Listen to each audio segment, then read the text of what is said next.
presented by Mahalakshmi Music.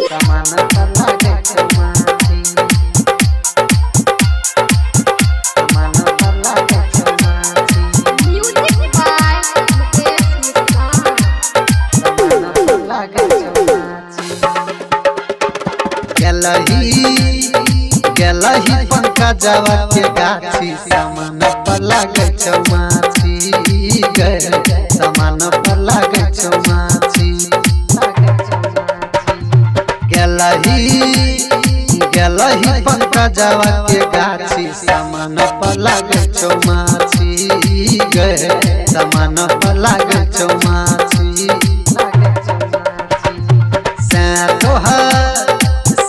तोहर खींच देतो फांसी सामान पर लागे चौमाछी गए सामान पर लागे चौमाछी। Mahalakshmi recording studio Baheri. Mahalakshmi recording studio Baheri. Mahalakshmi recording studio Baheri.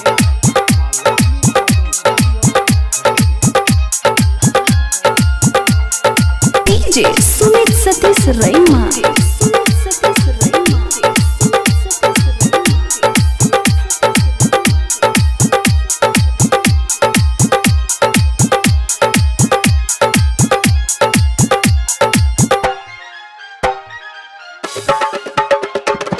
Hotel छौरी तोहर घासल के सोझे फसल के छौरी को बन खेल खेलने छौरा पर भाषवा के बोले के रोहरी में बोले के चीज को बन से कइले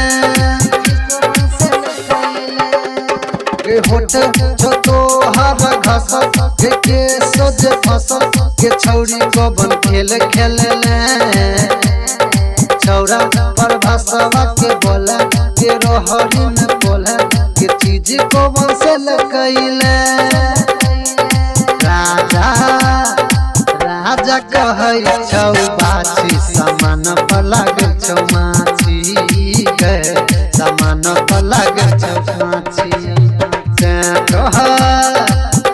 तोहर खींच देतो फांसी सामान पर लागे चौमाछी गए सामान पर लागे चौमाछी। अभी आप सुन रहे हैं महालक्ष्मी म्यूजिक की प्रस्तुति।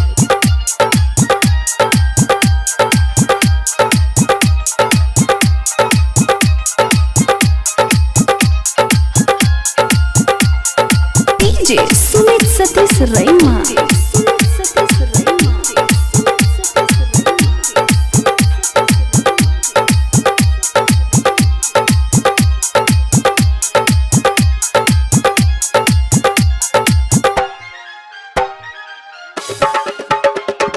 चोली तोहर छलकाई भेलौ कई भाई कोना के छौरी ढील भेलो देखो मुके सवाज छौरा पंकजवा जे छौरा कोना के छौरी ढील भेलो